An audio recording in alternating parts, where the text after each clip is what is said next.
I'm trying to build people up. I'm trying to armor their mind. I'm trying to get them the belief, because this world we live in is tough. It will beat you down. The world and the life that we live in is the ultimate competitor. It will try to take you out. It will find your weakness and it will just hammer you. If I can help you build belief, build confidence to the point where nothing can hurt you because you know exactly who you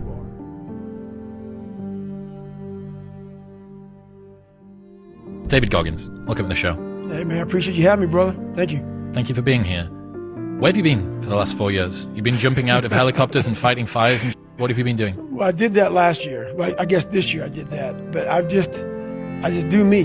You know, I'm out there running, working out, and just trying to find out more of what this is all about. Trying to find out more of what I'm all about.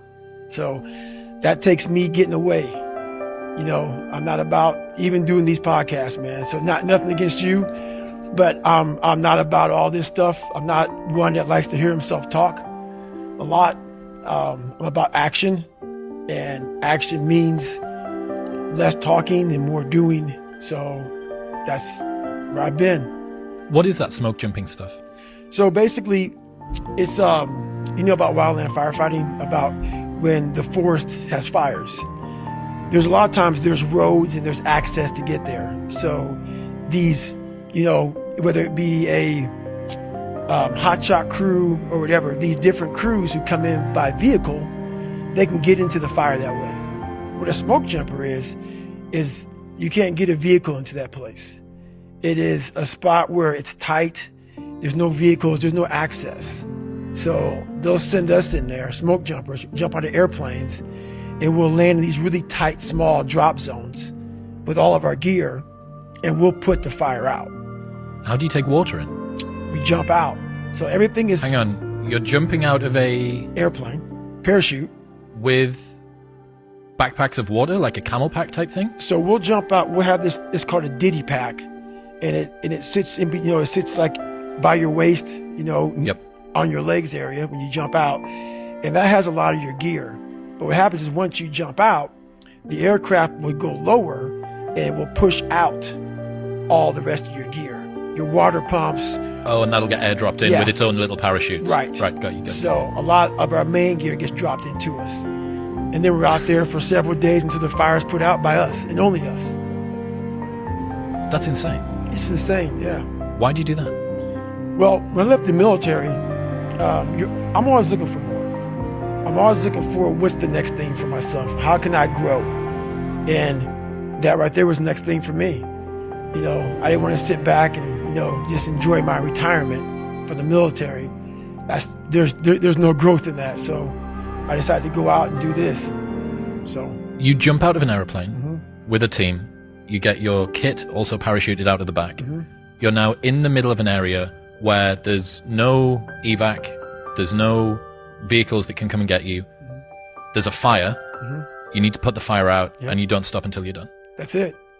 Sometimes there is a way to get out, but a lot of times it's just, you know, if someone gets hurt on the jump, a lot of times we have to build, like cut down a bunch of trees so a helicopter can come in, land, and get them out.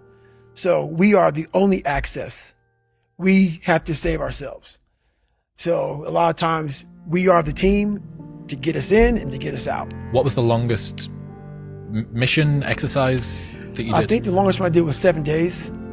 So. And what's the sort of daily routine? Are you sleeping? Do you get much sleep at all? No, not really. So what happens is, and the thing about being in Canada, so I do this out of British Columbia. So what happens is there's a lot of daylight. When I'm out there, man, there's a lot of daylight. In the middle of the summer when it's hottest, when you've got tons of, okay. That's right. So there's not much dark. So you're basically working a lot of hours. So, and then when it gets dark, you're actually working through the nighttime. And then you get a little rest and you wake up and you're at it again.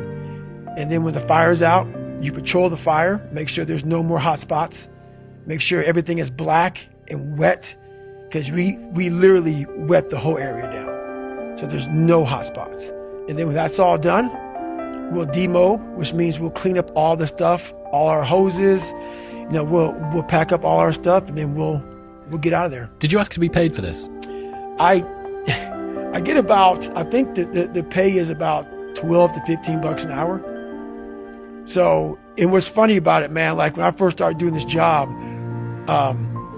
people didn't know that, you know, I'm actually successful in business, and didn't realize that I was like basically turning down millions of dollars to do this job, and they can continue thinking it. To make $15 an hour. To make $15 an hour. So yeah. But, you know, like I said, for me, the whole money part of it, it's not what it's about. I'm all about that growth, and that growth isn't in these massive paychecks for speaking to corporations, stuff like that. The growth for me is in that $12 to $15 an hour when you're out there and it's like 20 degrees and you're freezing your ass off and you're thinking, you know what? I don't need to be here anymore. And you start questioning yourself why you're here. And there's a lot of growth in that. Why did you decide to release another book? What was undone with the first one? Well, the first one was basically a bachelor's degree with the mind, is how I look at it. And no one knew who I was. So this is the book, Never Finished, is the book that I wanted to come out first. But how am I going to get so deep into something when no one knows who the hell I am? So first, I have to give you some backstory on who the hell David Goggins is. Some credentials. That's it. And so I got some basic credentials out there. And now I can dive in more, because most people think I'm just some animal who runs and yells and just says fucking motherfucker all the time. And that's nowhere near the truth. That's maybe what they see in a 1-minute video, and that's what people believe. But there's a lot of thought behind a person being a born loser, becoming who I am today. You don't just wake up and just rocky the shit. You gotta wake up and think about, you know, there's a process to getting better. And that process is never finished. It's an appropriate title. Yeah. So one of the things that I've been thinking about is the danger of success making you soft. Mm-hmm. And this must be something that you've battled with over the last few years. Right. More money, more attention, more fame, more free things if you wanted, more opportunities to go places and do stuff with people. Right. How have you dealt with this battle of success not making you soft? You have to cap it. You have to learn to cap success. So what I do is, like right now, I don't like doing podcasts. There's a lot of things I don't do that I have to do now to get the message out there to help people out. And what I mean by capping success, I believe everybody should live their life. So everything that someone says in life, take it with a grain of salt. Take what they give and don't be like, oh, David Goggins said this or whoever said this. No, do not take what I say and do exactly what I say. So for me, what makes me who I am, because my mission is very different than yours or anybody else's. I have to go into a situation knowing, okay, I'm a guy who wants to make people better. For people to get better, I have to continuously get better myself. For me to do that, I can't just say, oh, I have this resume. The resume is there forever. I'm good. I have to cap my success, because for me to help people out, I can't just say I did it once and I'm good. I have to continue to reinvent the wheel of the mind and figure out more and more ways for you to pull. Because if I have a cookie cutter message, it may hit 5 people out of 25. You just failed. My message needs to be in a way where I can hit all 25 people. It needs to be broad enough to where all 25 people may not like the message, but they're getting something from it. And that is evolution. You must continue to evolve. And you don't evolve, for me, in my job, unless I cap myself somewhere and say, okay, you made this much money, get back to fucking work. It's time to get back to work. Stop hearing yourself talk. Get off the podcast. Don't be on social media too much. Cut out all the fucking noise. Get back to the fucking mental lab, because that's where the knowledge came from. So for me, I must cap myself so I can come back with better, more unique knowledge versus the all that cookie cutter knowledge that's out there. That's why people buy the books I have, because it's not cookie cutter. It's real knowledge. The other thing now is, when you first started, you were a lone ranger. Right. Nobody really knew who you were outside of some obscure endurance places and half-heard truths of these weird myths. Right. But now you've got people's expectations layered on top as well. So not only have you got to deal with success potentially making you soft, so you've got to cap that. You've got to say no to more money and opportunities and cool people. Right. you've also got this extra layer of expectation that's coming through from other people too. And I think that you talk about trained humility in the new book too. I've got to presume that that fits into this equation. Right, it fits in big time. And that's one big reason why I do fight fire. Because all the knowledge for myself comes from that place. It doesn't come from the place of success. My knowledge does not come from a place of, because for me, like, I built Goggins from the ground up. I was born David Goggins. David Goggins wasn't good enough. He was a scared, bullied, abused kid who struggled in life. And that kid, whenever something got tough, no matter how hard I trained, no matter how ready I was, whenever something got tough for me, David Goggins, the real David Goggins, would come out and he would quit. So I realized this over a period of time. So I had to build Goggins. And in that process, I had to go back to that mental lab. And that mental lab is at scratch. That mental lab is in that trained humility. And so that's where I get better. I get better when I'm digging holes in the ground, when I'm waking up early knowing I don't have to do these things. That's where I get better. So it's important to stay hungry. It's important to stay hungry, but it's important more to stay humble within that hunger. So while you're hungry, a lot of people are hungry, but humility is everything. What was that story about William Crawford, the janitor? Yeah. So this guy won the Medal of Honor. So he won the Medal of Honor, and which is the highest award in the military. And this guy went to the Air Force Academy, and he was a janitor. And no one knew who the fuck this man was. He had the highest award in all the military for heroics.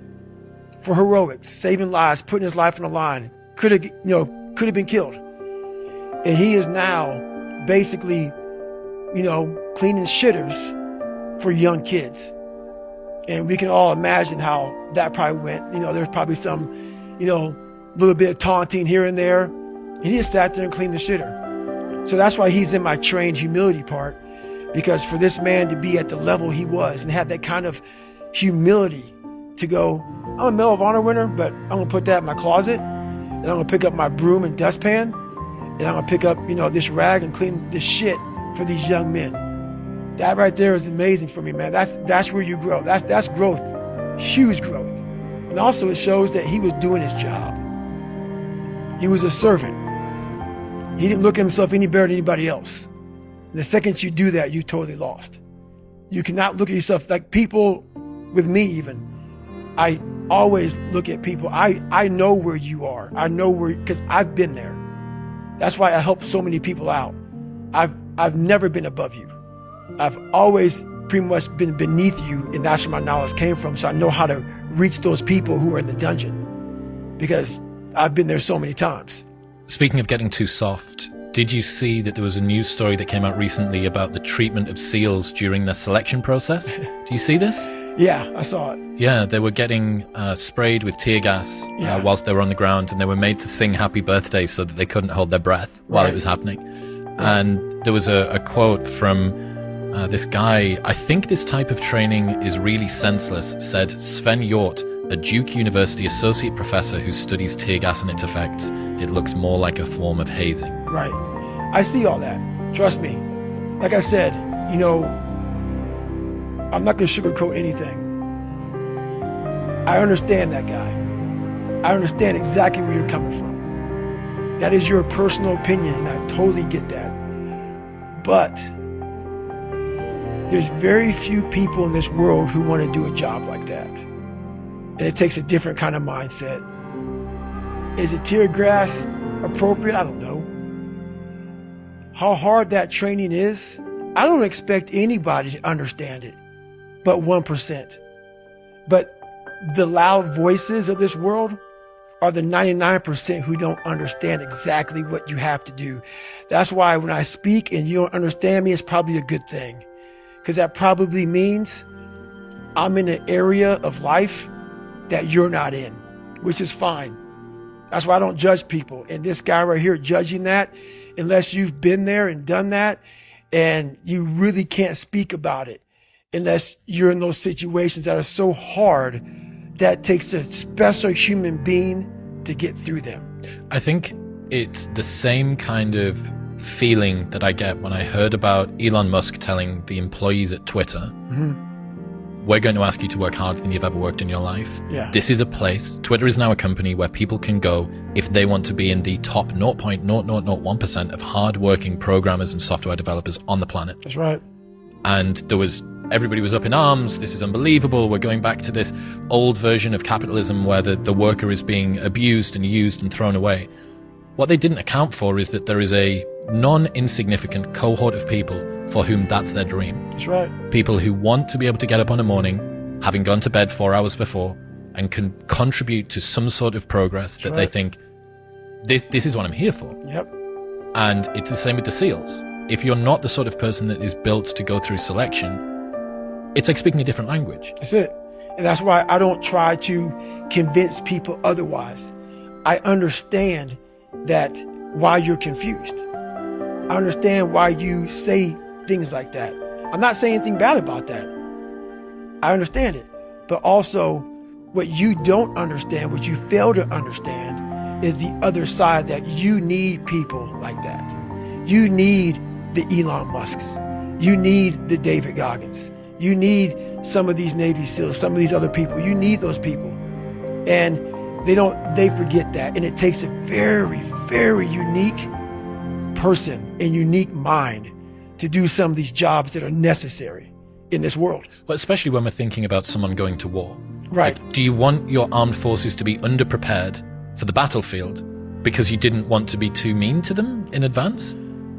That's the problem. That's the problem. And that's a problem that I've always had. Is that right there.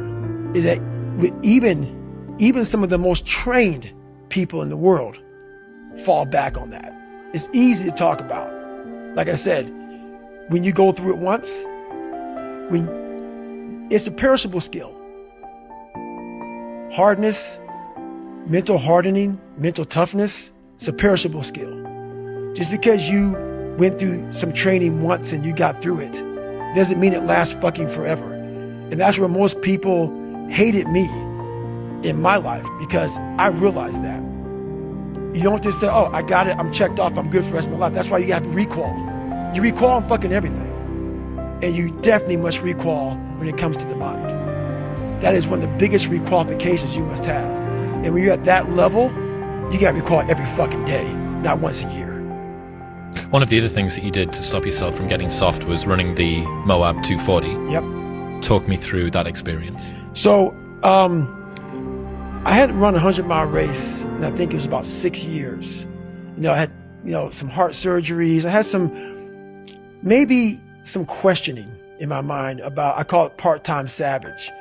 I started kind of going through this. I started getting, a little bit injuries, a little bit of this, a little bit, things that back in the day never slowed me down. So when I got my head out of my ass and realized that, hey, we have more left, we can still push harder, we're not there yet. I realized, talking to a guy named Cameron Haynes, who did this race, 240-mile race. And I go, is this the new level? Is this the new push? So when I decided to do that race, it was in the back of my mind like, man, I've really become an expert at running 100-mile races. So for me, this was the new level, the 200+ mile race. And what was so amazing about that, as you probably read in the book, I had a hard time the first time doing it. I came back and did better. But what's amazing about the human mind is that it becomes your new norm. Like to think that I can run 200 miles, 240 miles, and that becomes like running 50. I never thought that was possible. This is why I'm always pushing that limit, because I know that within pushing these limits, there's always more. So I end up doing almost like back-to-back 200-mile runs. When the 200-mile race, 240-mile race was hard at once, it became something that was very easy after I figured it out. So that's why that happened. Well, you got lost on the first one. Oh, yeah. And then you went to bed and woke up halfway through the night and nudged Kish and said, how long have we got left until the end of the race? But because you hadn't completed the official route, you couldn't go across the official finish line. Yeah. So you ring your race pacers, some of whom had gone home. Yep. What do you think? It's so 3 a.m. and you're ringing people saying, you know that race that we just finished because of health problems? Right. Can we go back and finish it? So the crazy thing about that, in that spot, so I got lost the first time. I got seriously sick, was off course. So basically, I bed down about 12 hours. Then I got back in the race. So I was still part of the official race now. Okay. So the first time I got lost, I got sick, got lost, got back in the race after 12 hours of being out of the race. So now I get to about 200 and some odd miles and I'm sick as hell. Can't breathe, high altitude pulmonary edema, totally jacked up. And now the doctor tells me, if you get off course now and you go to the doctor, you won't be able to come back and finish the race. So I had to make a call. Like, you know what, I'm pretty messed up, got off. So this is where you're talking about. I'm literally laying in bed and I'm feeling better. And I thought, honestly, I swear to God, I thought that someone was speaking to me. I thought it was Jennifer. It was like, you're not done yet, motherfucker. And I'm like, what the fuck is this? It was actually probably my subconscious saying, get your ass back out there. So I wake Jennifer up. I'm like, hey, how much time do we have until the cutoff? I know that I'm already, DNF'd. So now what happens here, I'm not going to be an official finisher of this race. This isn't for glory. No. This is now for the fact that you can. So either you can sit here and not and think about that for a whole year until you come back here and do this, or you can go out there for yourself and take some kind of pride in knowing that you could and you did. So basically, I wake her up, how much time left? She goes something like, I don't know what it was. Would you say what time was? Like, whatever. And half my crew had left. And there was 2 people there. I woke them up. They were getting ready to get on a plane. I said, look, can you guys help me out? I have 40 miles to go. I'm going to have Jennifer drop me back off at the spot where I left. And I'm going to finish this fucking race. And I couldn't cross the finish line because I wasn't an official finisher. So I ended up finishing on a road by a telephone pole, and that was my official finish. It ended up being like 255 miles. But it's one of the best races of all time because we're going through it fast. But all the fucking times that I was like, I'm not going back. And I went back. I'm not going back. And I went back. I'm not going back. And I went back. It showed me even more of what we have as humans, if we're willing to go there and we're willing to push that extra step. And like I say, I always tell people, a lot of people, man, how do you do what you do? At the end of the day, I ask myself one question: can I take one more step? And usually the answer is yes. So if you can answer that question and not take another step, that is real failure.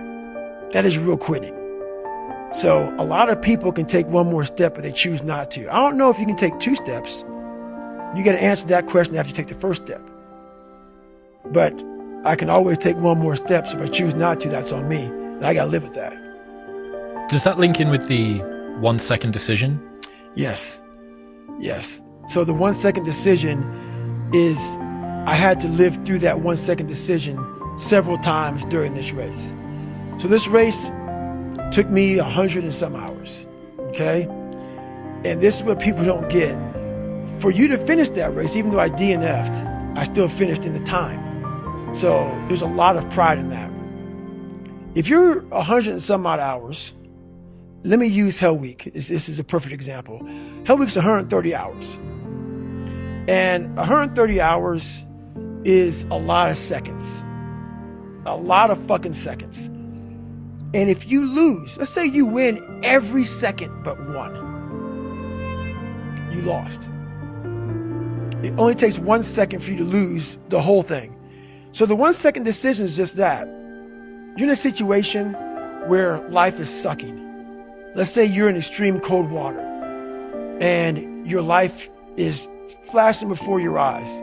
Every time that wave goes over your head, your thought process is, I gotta get the fuck out of this water. And you're in Hell Week. and you're hour one of 130 fucking hours. It's all fun and games, okay? Because at the beginning of Hell Week, the guns are going off. It's like a pep rally. So you're fucking hyped up, and your boys are linked arms, and you're getting sprayed. It's like a fucking pep rally. The instructor yelling at you, bombs are going off, concussion grenades, blanks from N60s. Yeah, hoo-yah, fuck yeah, yeah, motherfucker, yeah. But then what they do is they shut that shit off. They shut it off. All that hoo-yah, all that hype gets real quiet. And they march you out to that surf zone for something called surf torture. And it's that water, that Pacific Ocean is cold as shit. So no more pep rally. You're now in your head. You're linked arms with, your brothers beside you. You don't know if they're going to be there long or not. You don't care. You think about yourself. You lay back and that first wave hits you.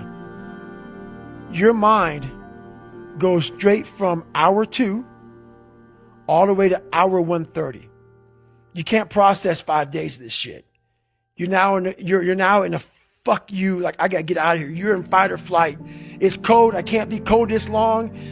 And then this is where that 1 second decision comes in.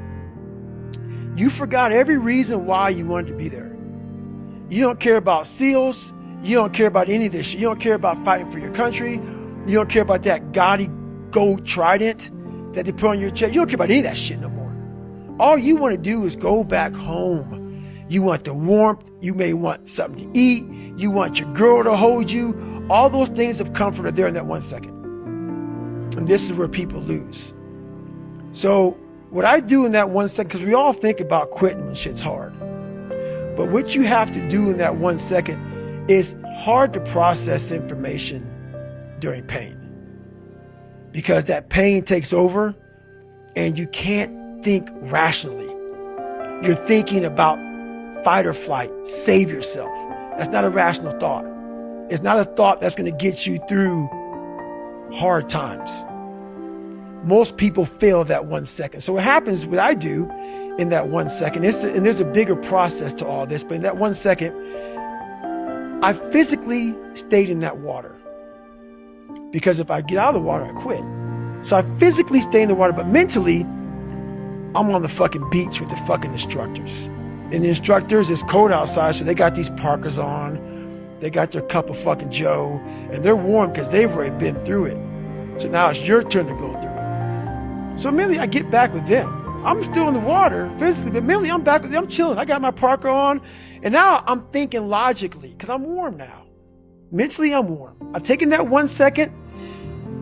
Let's not quit yet, Goggins. Let's fucking think about your options. Where are you going to end up if you quit this shit? Where are you going to go? What are you going to say to yourself? Because you know you're going to get warm. The second you get out of this water, you're going to take a shower and you're going to be warm. And in 5 days, you could be out. So I start thinking logically. I calm my brain down because your brain just wants to get the fuck out. Ring the bell, push your helmet down, get warm, and then you're really fucked. And these are the things you have to think about in the 1 second decision. So that's what that's all about. It's about gaining control of your mind, putting things back in the proper perspective, and then saying, I really do want to be here. And I'm going to have a bunch of these 1 seconds through this 130-hour journey. And I have to learn to control these, because if I fail one of these 1 seconds, I will not be a SEAL. I will not be a doctor. I will not be a lawyer. I will not be whatever the fuck it is. So that's how important that 1 second decision is. It's all about your mind takes control of you. You have to say, fuck you. I run this motherfucker. And that's what that's all about.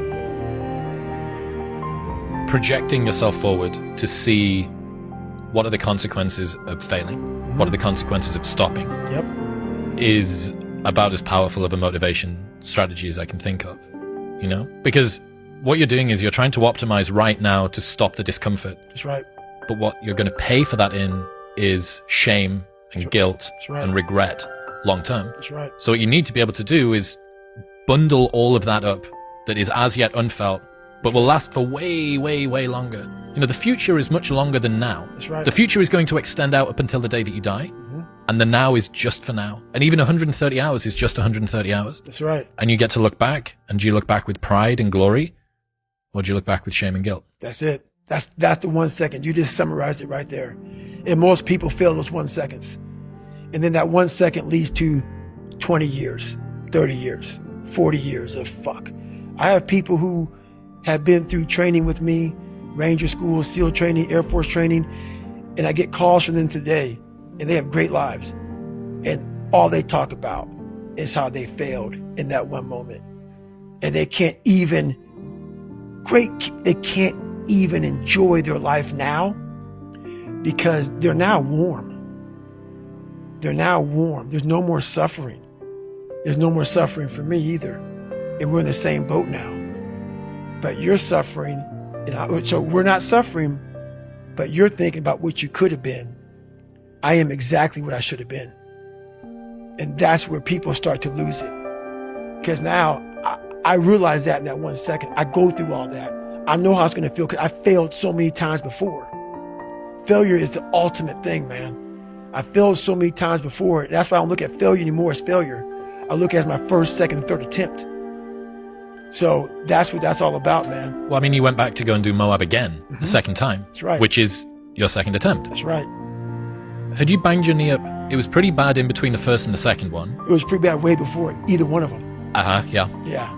It's been jacked up now for about 20 years. I've seen some gnarly photos of it recently. It looks interesting. Yeah. So all those miles I've run on this thing, it's been a lot of it's been a lot of gut checks. So you go back, you do Moab a second time. Yep.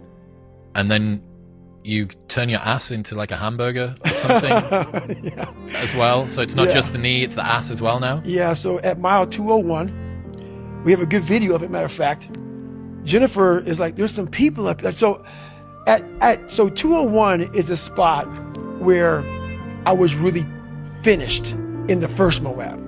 So that was it was a way marker, checkpoint for you the second time. So Jennifer is extremely happy right now because I'm there. Yes. And she knows I'm doing well now. I'm doing good. We're going to get through this. And so she's videoing me as I'm coming up this climb on this road. And she goes, there's some people up here who want to meet you. You're doing so amazing. And I said, my ass is fucked up.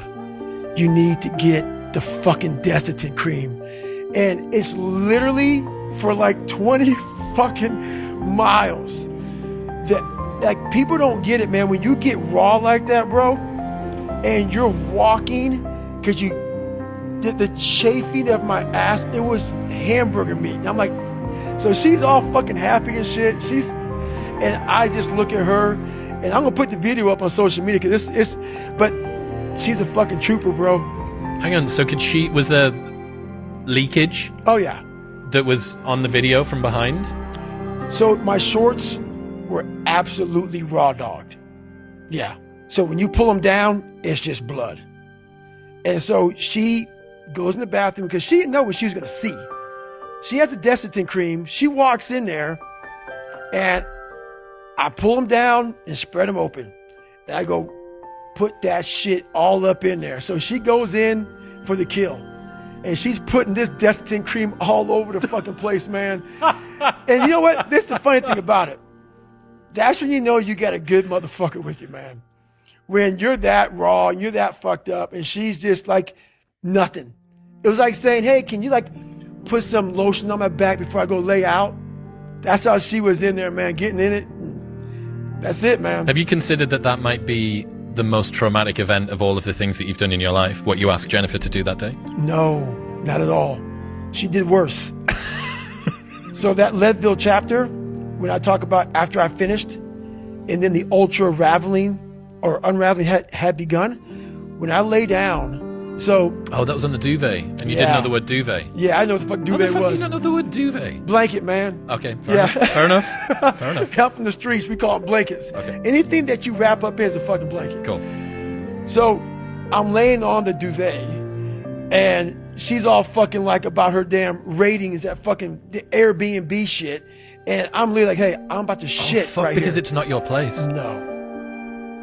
Okay. No. Right. Yes. I can see why she would be concerned. So that scene was bad. But once again, she soldiered up. Like a crime scene. It was a crime scene. So you've done all of this stuff, right? You've done the SEAL Selection Week 3 times, Yep. strapping the legs up so that you can run a Badwater ultra race, Yep.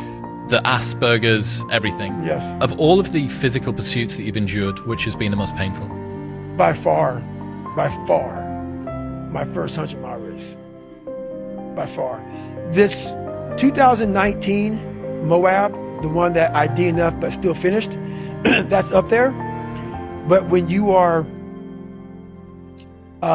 so, I guess you're not prepared to run 100 miles, and you take it for granted, and you didn't do any training at all, and you didn't have the right nutrition, and off a whim, like literally, like, you know what, I want to raise money for a foundation. And that's how that happened. So I don't know if you know the story or not, but basically I'm sitting there, and the lone survivor incident happened where a bunch of, some SEALs died. I want to raise money for them. I went to training with most of these guys.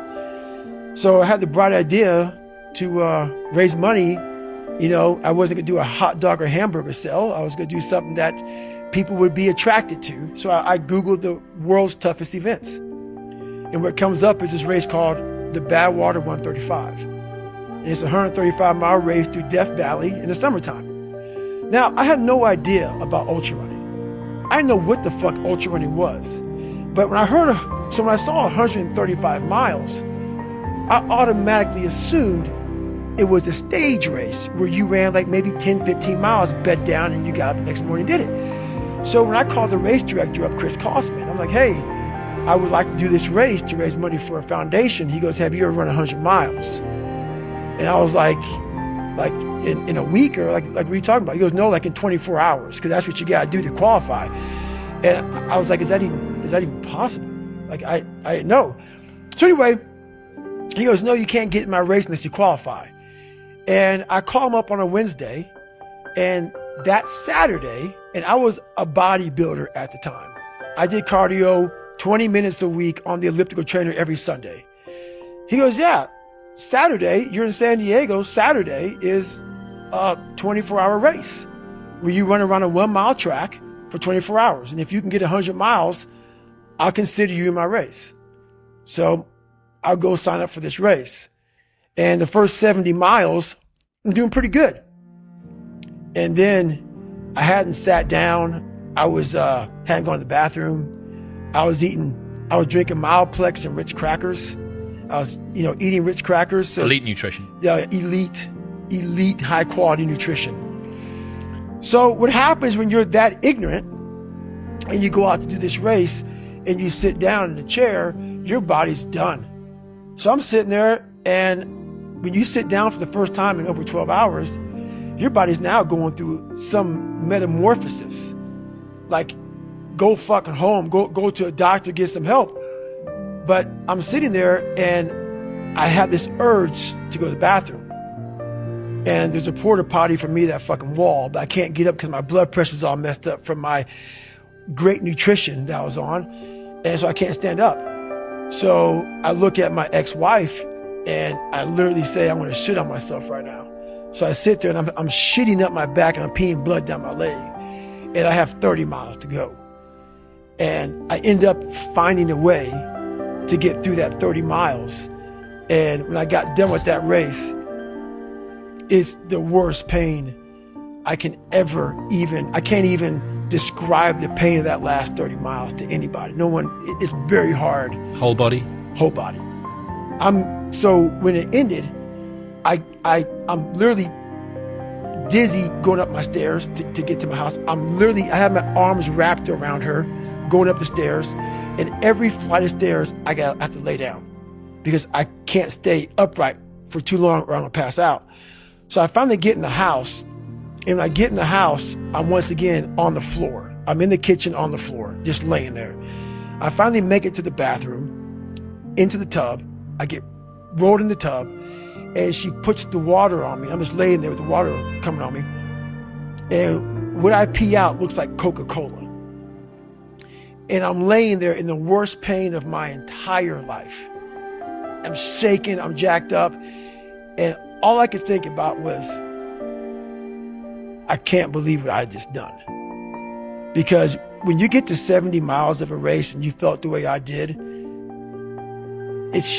to me, it was humanly impossible to even think about going 30 more miles in that shape. And once you do it, what came over me when that shower hit me, and the reality hit that I just went 101 miles. And that last 31 miles was something that I can't even describe to people. And she's like, we gotta get you to the hospital.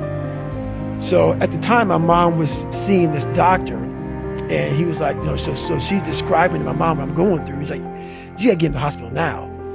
And I just said, just shut up and let me enjoy this pain. I don't want anything to numb it. I don't want anything right now. Because what I had done was I just, in my mind, and people will take this wrong and take it as wrong as you want to, I don't really care. I had just climbed a mental wall that was amazing. And I didn't want anybody to take that pain away from me at that point, because that was all confirmation. It seems like, I've heard you tell that story a number of times. Amazing. Did that set the tone or the rhythm for what you wanted to try and achieve and feel again? Each time you're pushing further, there's more difficulty? I never wanted to feel it again. But what it did was it showed me what is possible. And that's what set the new stage for me. That's when I realized, oh man, I've really been underachieving my entire life. I'm not saying that you have to go to that place, because that place is a dangerous, dangerous place that... Borderline rhabdo, heart arrhythmia. Oh, it wasn't borderline rhabdo. It was all that. Yep. But you don't want to go there. But it taught me what is possible. So from that 19-hour lesson, one of the biggest lessons I had in my life, it taught me like, okay, I got it, check. Tell me about this mixtape of hate that you've made. So what started happening is, as you get bigger, as you get more successful, you open the door for people to critique every fucking thing you do. And most of the people who are critiquing you usually aren't where you are. And all their critiquing comes from people who are really at a low level of life, which is sad. But what we do, people who are on the upper level, hearing the haters at the lower level, like I said, you'll never meet a hater doing better than you. True statement. I started having fun with it. So I'll go through the comments, while most people don't go through comments, I go through them intentionally, look for the bad ones.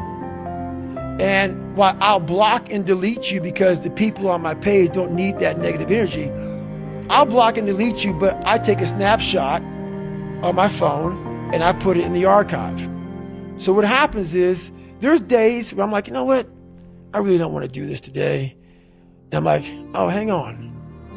So I started making these mixtapes with all of these hate messages about people talking shit. And it became such a source of fuel that it was amazing, because I know why you hate me. You hate me because you're probably in the bed right now. You're probably an underachiever.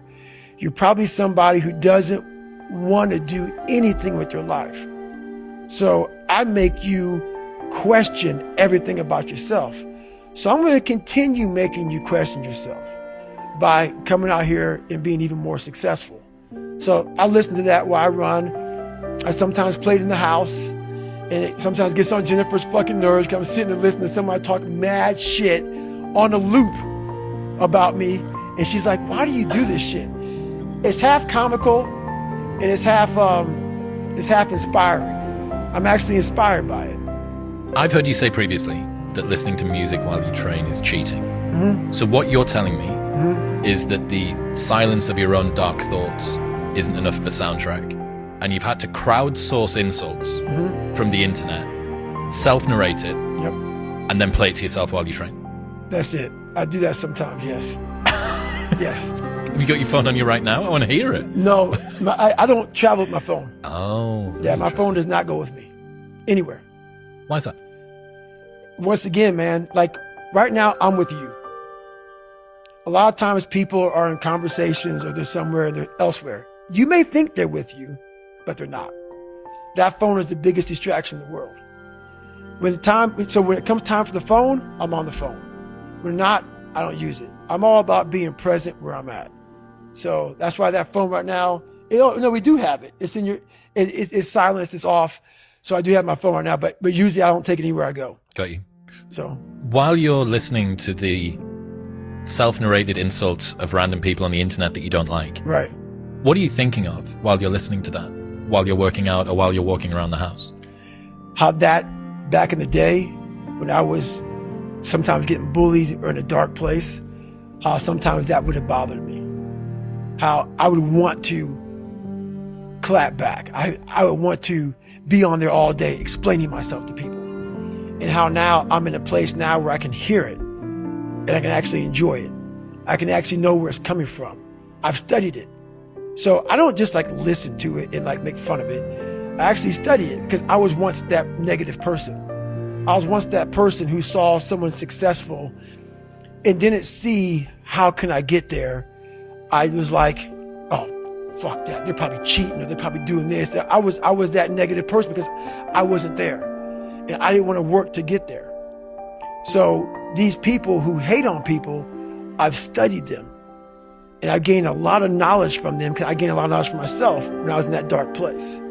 So it's almost like reflecting an older version of you back to yourself. 100%. I had this idea called the reverse role model. So in a lot of places, people might grow up and not have good role models around them. You know, like it would be great if I had someone that was my hero that could tell me how to be X, good in school, well with work, fantastic in relationships, whatever it might be. And a lot of people don't grow up with that. Right. And what I realized was, because that was me in part from where I was from, but I realized there was a lot of people that I got to see that were like the sort of person I didn't want to be like. Right. And that was the reverse role model. So I could look around and I could say, well, I really don't want his relationship with his wife. And I hate the way that he is using alcohol to get over the problems in his life. He doesn't have any integrity or tell the truth. She is a liar and a backstabber and a gossip. And the thing is that you can actually achieve a lot of success in life by avoiding failure. Like most success in life actually is avoiding failure. Yes, you need to be able to be competent, but first you need to not get out of the race. That's the 1 second decision, right? You need to not lose before you can win. Right. And the reverse role model is you weaving your way through a selection of people that you don't want to be like. And I think that you can get an awfully long way just by doing that. I did that my entire life. I had the ultimate blueprint by watching my family. I was the youngest kid. So the youngest kid has the total advantage.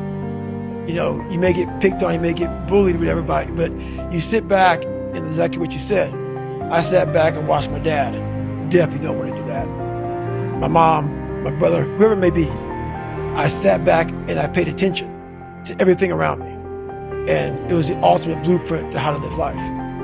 How not to live life. How not to live life. Is I watched people do shit and I said, I don't want to be like that.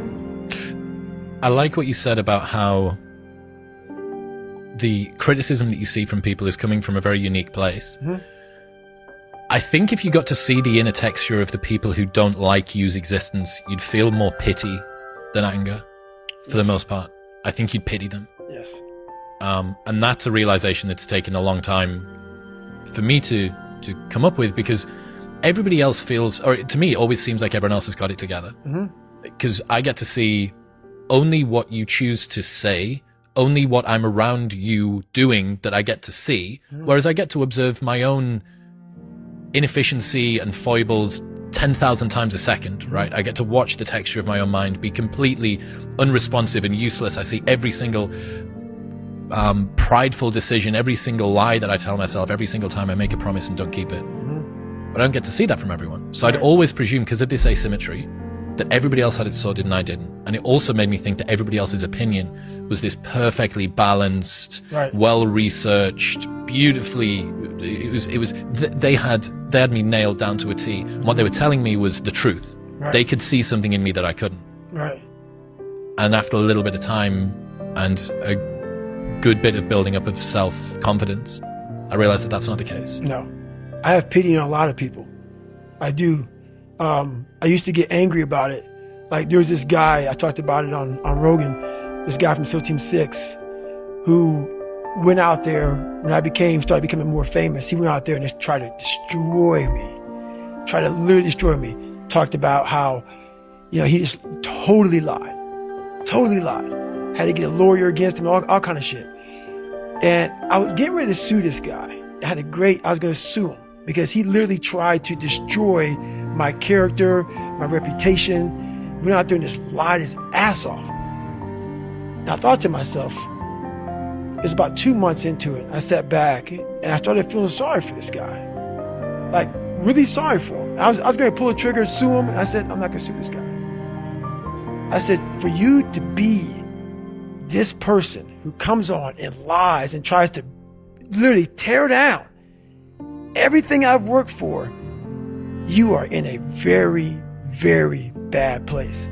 Come to find out, he was in a very bad mental place. So I get what you're saying. I've learned to study people before I react, because there's no successful person in the world who's in a good headspace that's going to ever attack anyone in that kind of manner. There's always going to be something wrong with them. So you got to always dive a little deeper before you get your feelings hurt, before you get your feelings hurt by that bully at school or that boss at work. Take time. Take that 1 second to pull back and study them. Because most people who are in good places, they don't care about what you're doing. They don't care about what you're doing. They don't try to destroy you. They actually will try to build you up versus destroy who you are as a person. So that's where I'm at now in life, is most people who do that, they're in a very dark, dark place. What do you think most people get wrong about motivation? They think it's a permanent fix. They think it's something that is a constant. They think that maybe once I get it, I'm gonna hold on to it. And that's the thing about that I was telling you, that I always talk about. Nothing is permanent. Nothing is permanent.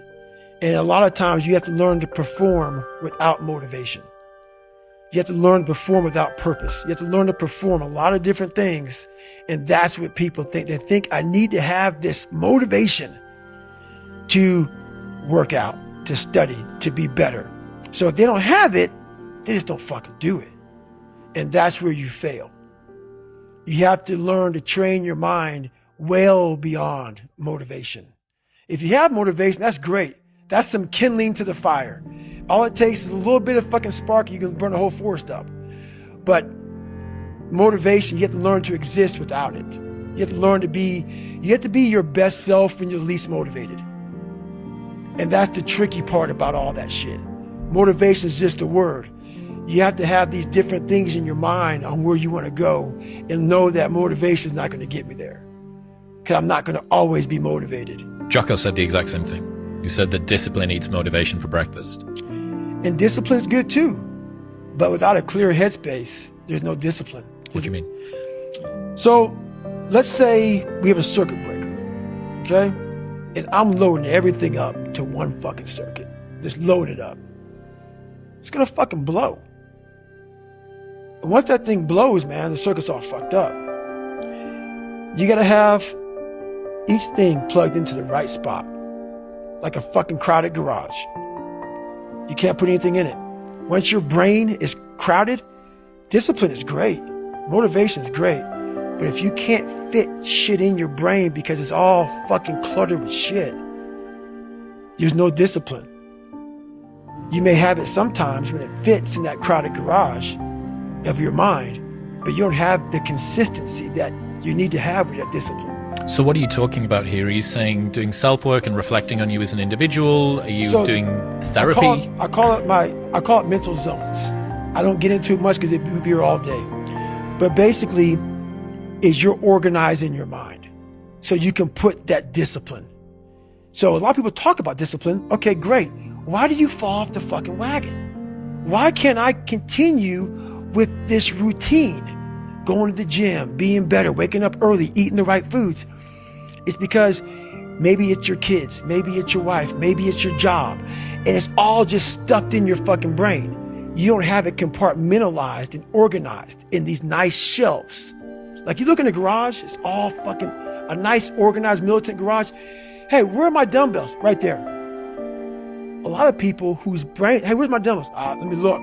They're fucking throwing shit. They're looking through totes. They're all fucked up. So where am I going to put discipline in that mind if I can't find other shit? You got to be able to find all these different things in your mind. Oh, I can put discipline right there. I can put consistency right there. I can put all these things right there in that spot. So that's what I'm talking about. If your life is not organized, and your life being everything around you, because it takes one little fucked up piece of outside interference to clutter your whole mind. Because it's on such a knife edge. That's right. And people don't get that. Your mind has to always be clear. That's why I meditate 2 hours every single night, because I refresh, I reorganize the garage, which is my mind, every night. So then discipline's in there, organization, everything is in its right spot. So when I wake up, I'm ready to go. What does a morning look like for you at the moment? Have you got a routine of some kind? Yes, I run every single morning. So that's what time are you up? When are you waking up? I'm up about 5:30. So every morning starts with the run. And that's because that's the one thing I hate to do more than anything in the world. So that's like my cup of coffee. And I'm all about armoring yourself. So the second you leave your house, and the second you open your phone, the second you do any of that shit, you are now letting in poison and cancer. So I make sure a lot of things you can't avoid. So as I get up, I start to armor plate my mind and body. Like a person's going to war, you put your body armor on. That's what I'm doing on that run. I'm waking up and I'm giving myself all this armor. So when I come out in the world, and I look at that phone, I'm ready. I'm not waking up late. I'm not rushing around. I'm not disorganized, because I know I'm gonna get hit in the fucking mouth. There's an art to getting hit in the fucking mouth. And that is why these things are important. You have to wake up and you have to give yourself belief. You have to give yourself confidence. So it starts with that run. So after the run, I come home, I eat something small. How long's the run typically at the moment? Nowhere under 12 miles. So 12 miles is the minimum. And what are you getting that done in? How long? It depends. Right now I'm running heart rate. So I'm doing like 8:15s, 8:30s, because I'm retraining right now. Because what's that? Is that zone 2 for you? Zone 2. Yep. Because of the leg surgery I had. So I'm going back, starting from scratch. So anywhere from about 1:30 to 2 hours, I run every day. Mm-hmm. So you're fasted on the morning? Yes. Up, straight out? Straight out. 90 minutes to 2 hours of running, back, yep. Eat, and I'm in the gym. So, and then after that, to whatever's on the plan for the day. That's how that works every day. Are you still doing your stretching? Because you've got every 2 night. hours of... Every night. 2 hours of meditation, mm-hmm. 90 minutes to 2 hours of running. Mm-hmm. How long's the gym session? Depends, 45 to an hour and a half. Okay. Mm-hmm. Stretching, meditation, run, mm-hmm. eat, mm-hmm. gym. Mm-hmm. What? Is there something I'm missing, Jennifer? Oh, yeah. Yeah. Forgot about that.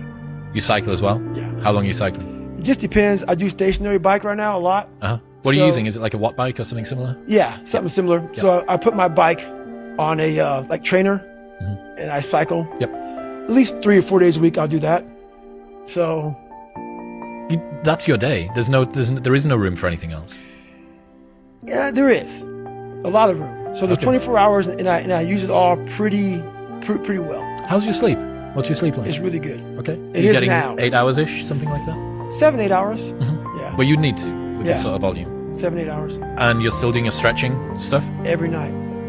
So you've got a 4-hour block, basically, of stretching and meditation? No, that's all in one block. You combine the two, right? Yeah, that's all in one block. Cool. Yep. That's one hell of a day. It is, and it's been like that for 7 years. But going back to what you said before about needing to cap success, mm-hmm. you wouldn't be able to fit even 1/10 of that in. Exactly. If you were chasing down... Exactly. Yep. That's exactly it. So if all that's fucked up, that's why I got to cap success, because I can't put that in. And that's my growth factor. So, that's my human growth factor. You said before about how you build up self-esteem and confidence and stuff. Mm-hmm. And there's this quote from one of my friends, Alex Hormozy, that says, "You don't become confident by shouting affirmations in the mirror, but by having a stack of undeniable proof that you are who you say you are. Outwork your self-doubt." Yes. That's nailed. Nailed. Completely nailed. Yes, because a lot of people will, and some of these motivational people out here, it's the funniest thing in the world to me. They'll go and say, when you wake up in the morning, pound your chest, fucking look at yourself in the mirror and do all this fucking bullshit. I hope it works. What works for me is that everyday resume, the things I know I've accomplished, the things I know I've done, real hard work, the real calluses on my mind, the real calluses on my hands. That's it.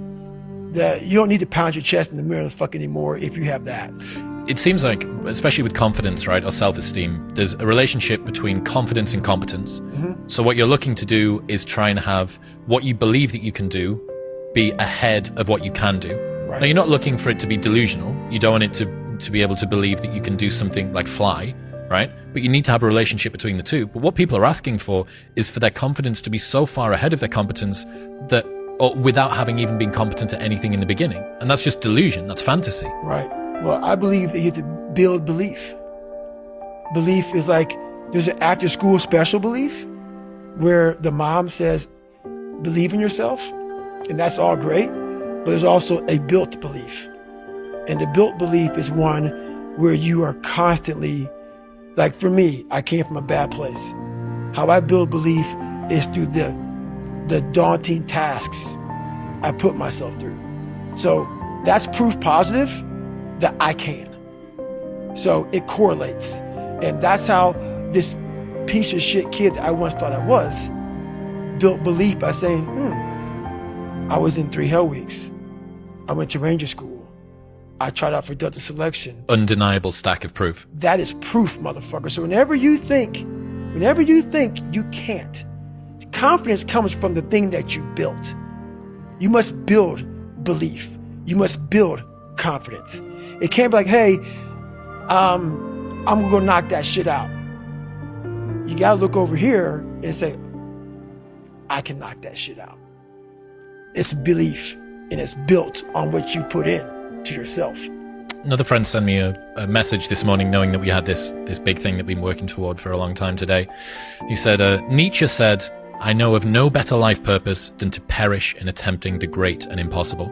The fact that something seems impossible shouldn't be a reason to not pursue it. That's exactly what makes it worth pursuing. Where would the courage and greatness be if success was certain and there was no risk? The only true failure is shrinking away from life's challenges. Nailed that one also. 2 for 2. Nailed that one also, man. Yeah, it's that dealing with laziness and self-doubt thing, I think. And I do wonder how many people use the look in the mirror, pound the chest, stare into your eyes, say your affirmations, don't get the results, and then lose confidence. Well, that's part of it. A lot of it is limited horizons. Limited horizons are like, I use me as an example always.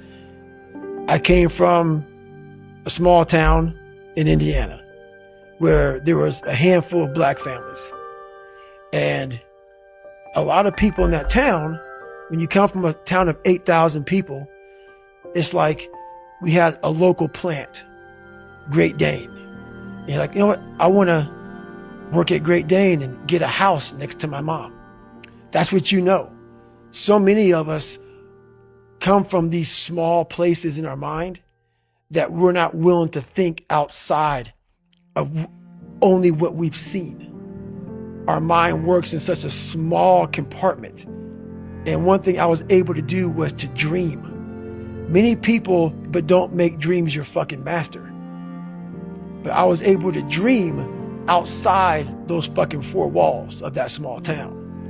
And until you're able to really put yourself into that dream, but don't make dreams your master, that's where you truly become what you're destined to become. What do you mean, don't make dreams your master? A lot of people sit back and they dream about being a sports figure, or dream about being a SEAL, or dream about being an astronaut. And all it is a motherfucking dream. They don't put the work behind the dream. That dream has become their fucking master. When you become the master of your fucking dream is when you say, I want to go be a Navy SEAL. And you say, okay, I'm going to lose 106 pounds in less than 3 fucking months. The dream was the one thing I thought about, and the dream was now gone. Now what comes in The dream goes away and the fucking laundry list of fucking details and tasks come up. Gotta do this, gotta do this, gotta do this, gotta do this. That's when you become the master of your dream. So a lot of people out there dreaming. Ryan Holiday says, talking about the thing and doing the thing vie for the same resources. Allocate yours appropriately. That's it. That's it. That's the way it works as well. That's the way that the brain works. You can actually get these kicks of dopamine by telling your friends about, I'm going to be a Navy SEAL. I'm going to start my training next week. It's going to be great. I'm going to feel like this. It feels good.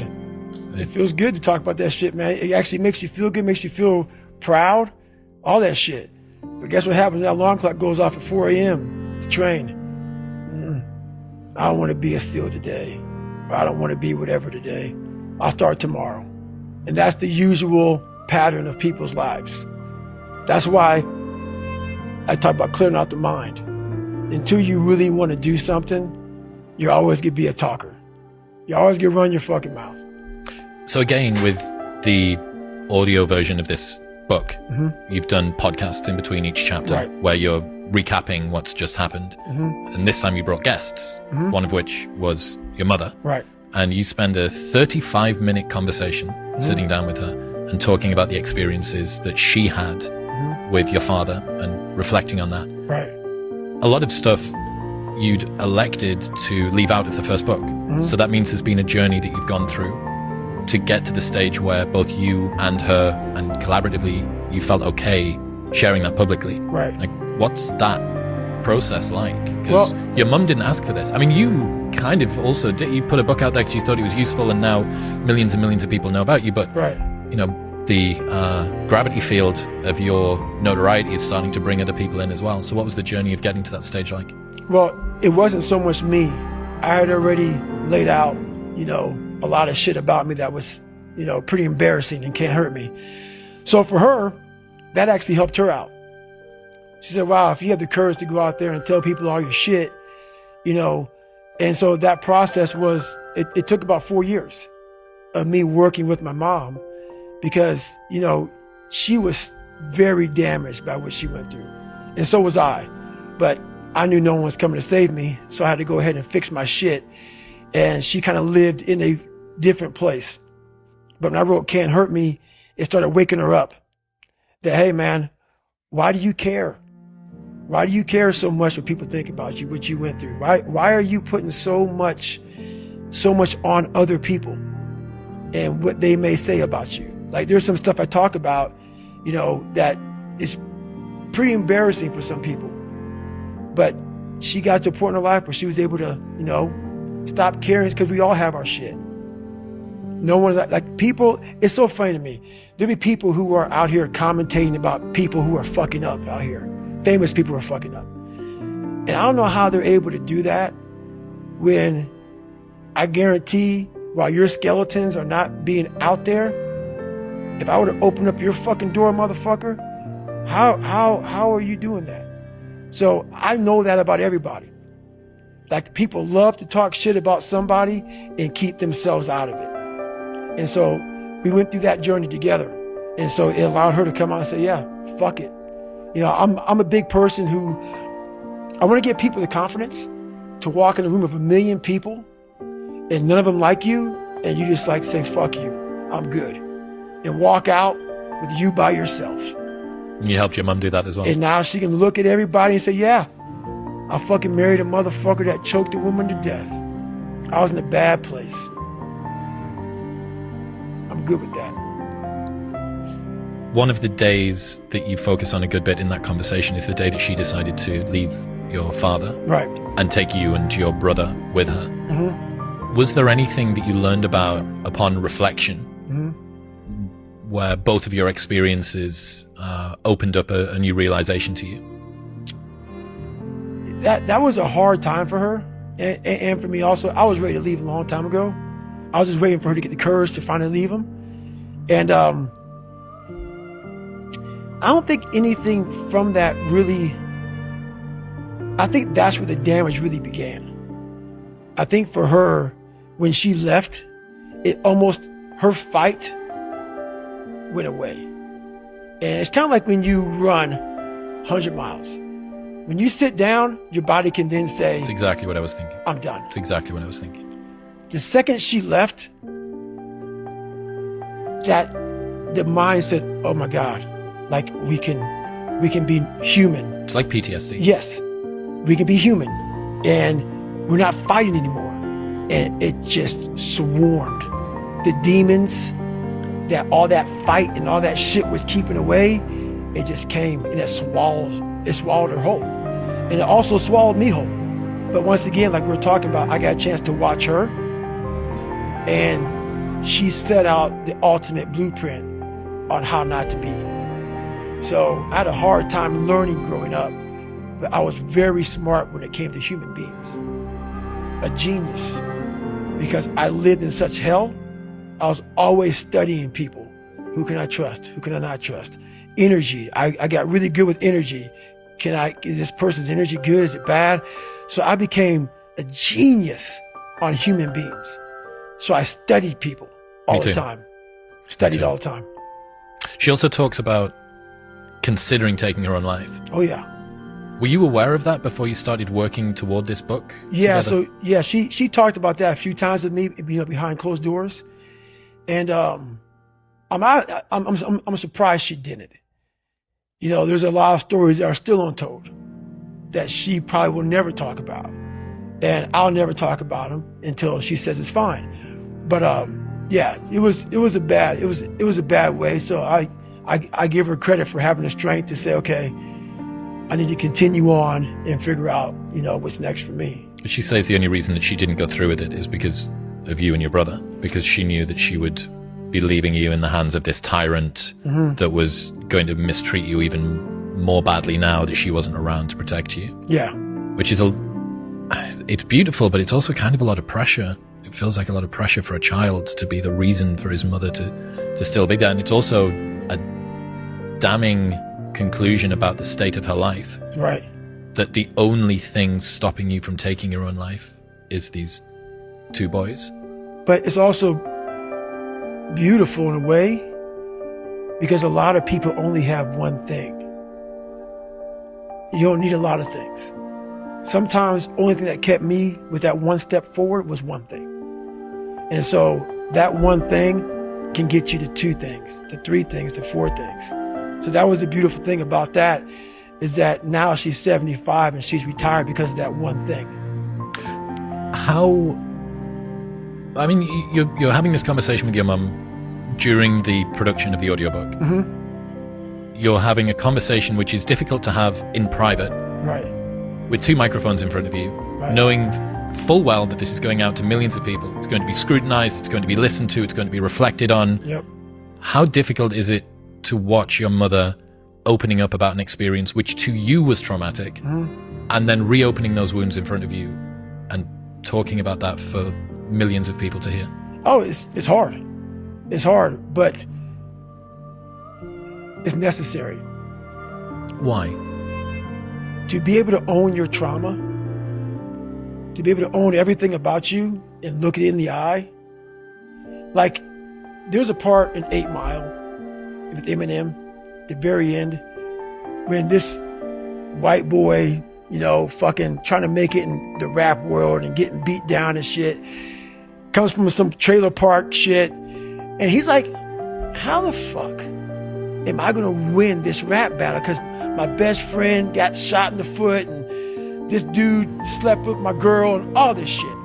So what he does to take all the power from the motherfucker who's gonna rap battle his ass, he's like, I'm gonna tell you every motherfucking thing about me. I'm just gonna fucking tell you. And that's how I feel about life. And that's how my mom now feels about life. I'm just gonna fucking tell you everything fucking about me. I'm not gonna hide. I'm not gonna do none of this shit. And it's a refreshing feeling. When you can get in front of millions of people, get an audiobook, and you can go through your shit and lay it out, and you walk away. There's no more secrets. There's no more secrets. Like when people say, oh, hey, Lance Armstrong, did you do steroids? No. Yes. While I have nothing wrong with Lance Armstrong or anybody else. Just fucking tell them motherfuckers, man. And guess what happens to the conversation? It's over. It fucking ends. There's a really telling moment in the book. I think it's my favorite part, and it's not even in this one. It's in the audiobook. And it's when it's getting quite difficult with your mum, and you offer her a route out. You ask if she wants to take a break. She says no. I'm going to keep going. So it seems like she's got a bit of that dog in her as well. Oh yeah, she had to. Yeah, she had to. One thing that when you grow up the way we kind of grew up together, that's how I look at it. When you grow up, when she had you and she had me Trudis at Jr.? 28 and my brother at 24. So after that, we grew up together, and you got to have a dog in you. You have to have a dog in you, man. And so you have to have it, like my grandfather called it, a stiff upper lip. You better have a stiff upper lip. So, yeah, she has some dog in her. She has some dog in her. She has to. There's no other way to make it out here. I mean, you can't just always be, head down in the sand. You got to learn to pick yourself up on your own. A lot of times these fights and these battles, you got to be your own fucking coach. You got to be your own motivator. And she had to do that several times in her life.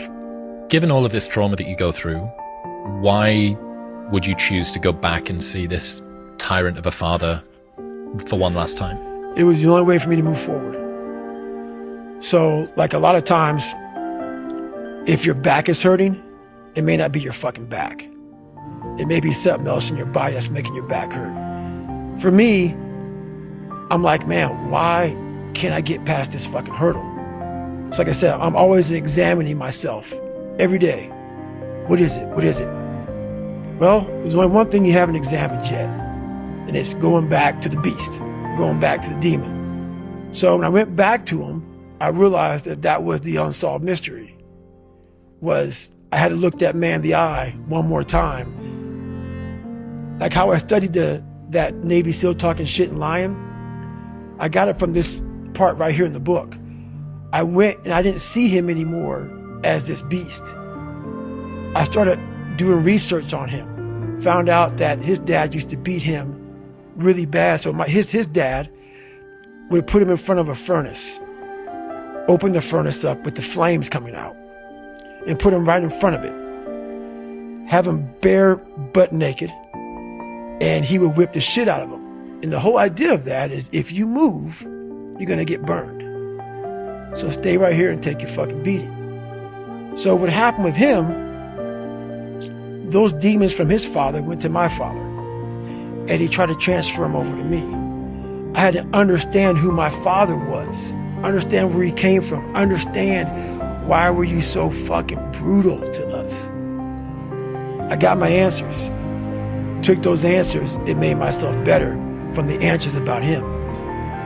And so that's why it was necessary for me to go back. I was looking for an apology, so then maybe I could just go be a loser and understand that you fucked me up. Why would the apology make you a loser?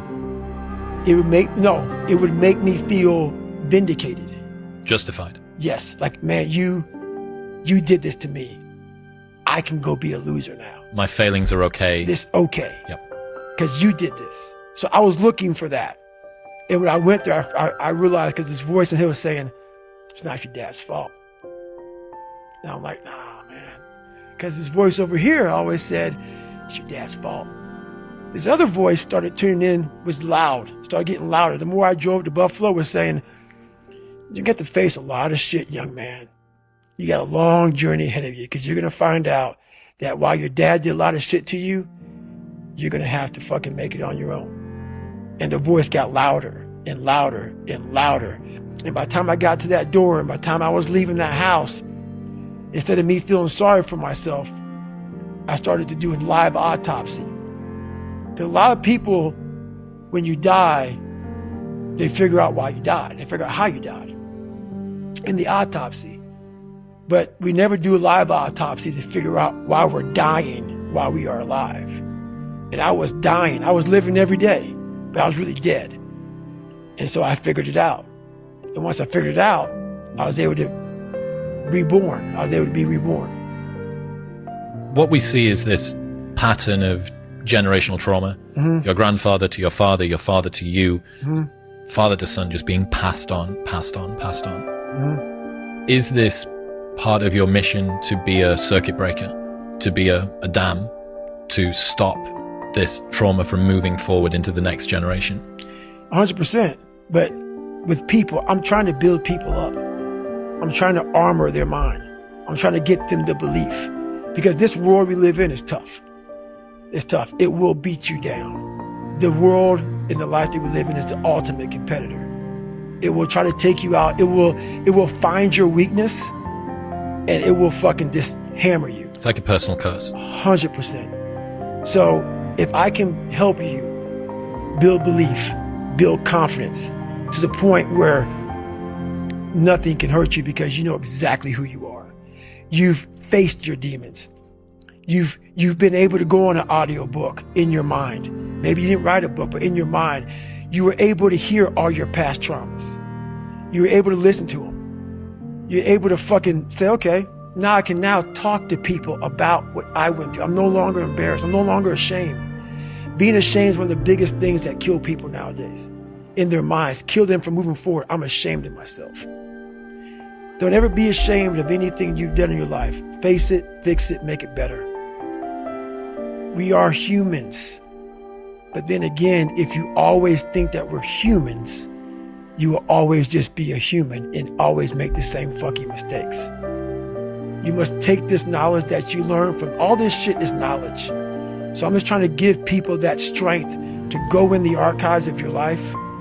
Because while you're probably fucked up, it's probably something happened to you in your life. Go through the archives, dig it up, study it, and then use it for yourself. That's the main purpose for me right now.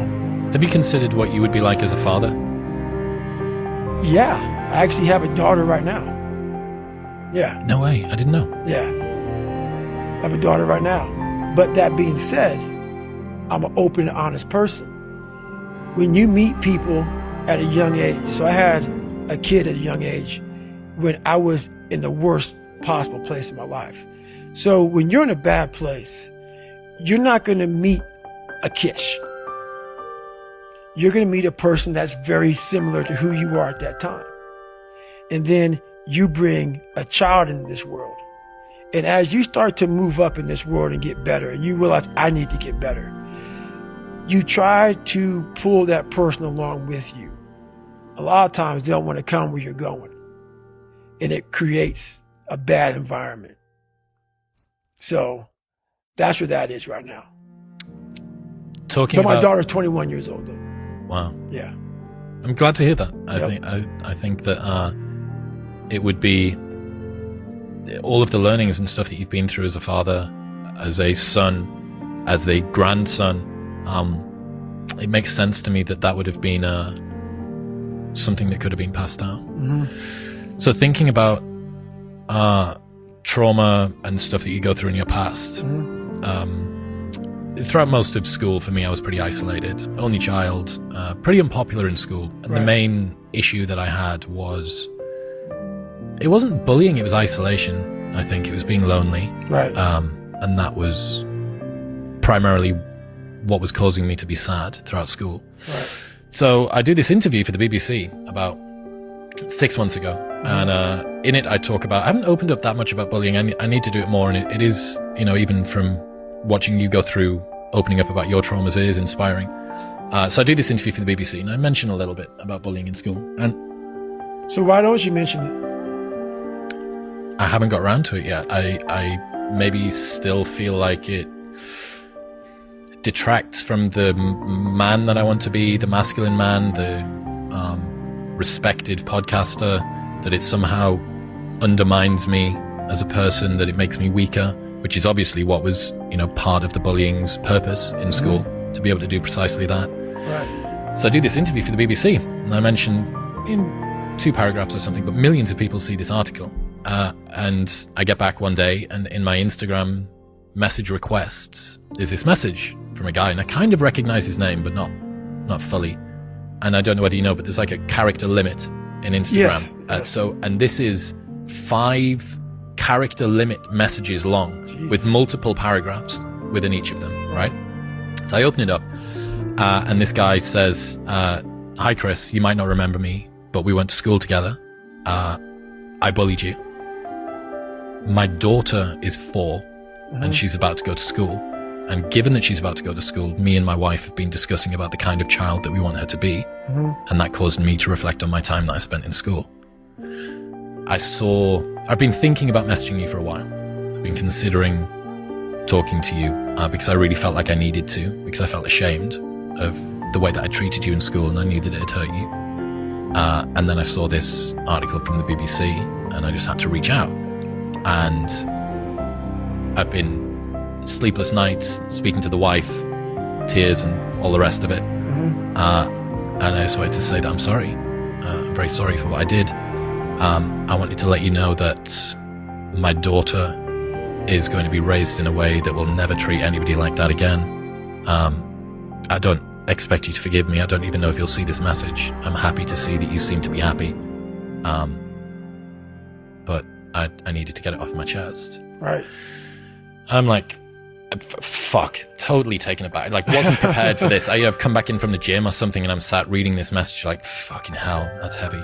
So I go back through and I think, well, how do I feel about this? How do I feel about this person? How do I feel about my experience? Right. Because it was so formative, right? It shaped so much of the way that I see myself, the way that I see the world. I had to deprogram so much of the patterns that I'd learned through that time. My desire for validation from other people, my need to be liked, my constant vigilance, my ambient anxiety that was always looking for what was going on, my concern of being left out, my adamant nature that everybody was able to judge something about me that I didn't know about myself.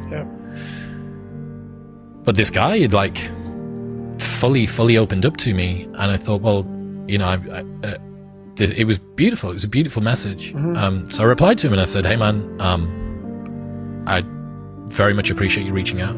I think it's an incredibly brave thing to do. And if me going through what I went through, and then the pain and discomfort and such, and your subsequent suffering of reflecting on what you did, if that has led to a world in which your daughter will be the sort of person who will behave in a manner that's going to make the world a better place going forward, I think that's a price that's worth paying. That's awesome, man. That's a great story. That's a great story. And you're the expert on it. That's why you should talk about bullying. I know. Yeah, you're the expert. And that's why I do it. You know, that's why I've become so vulnerable.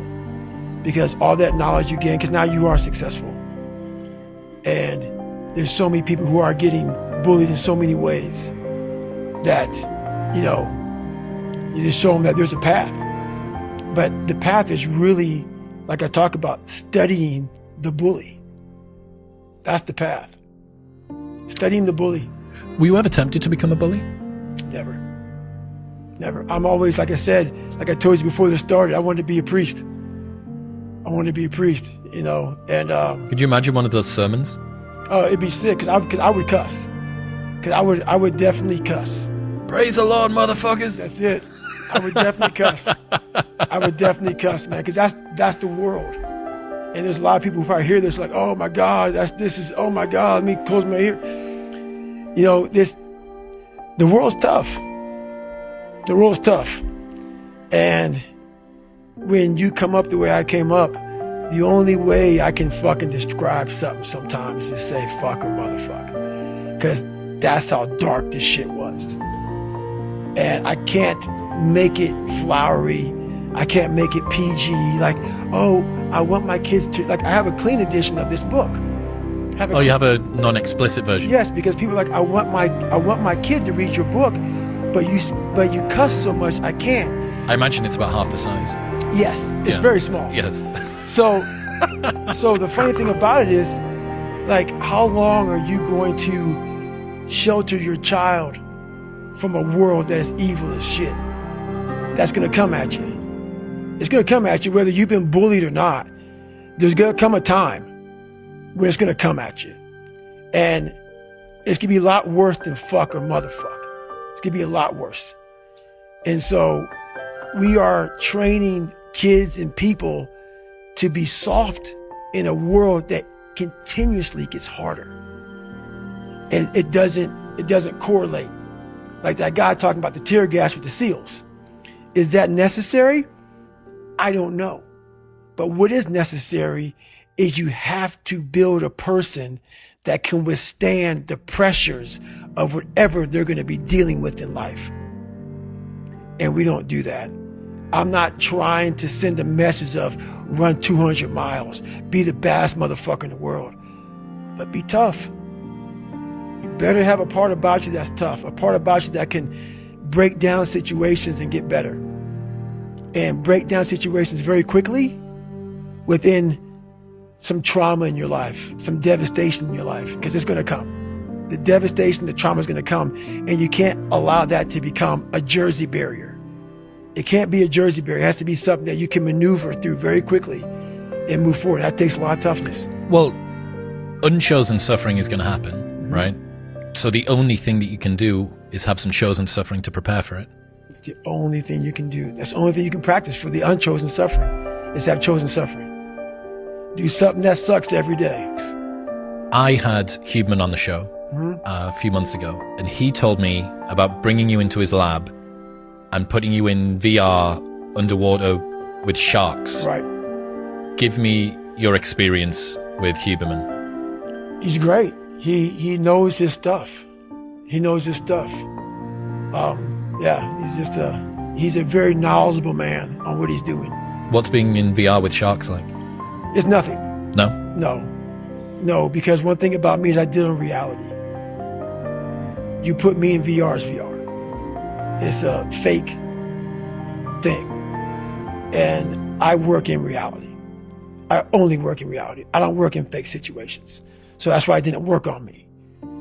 You put me in a real ocean with real sharks, you'll get your real reaction.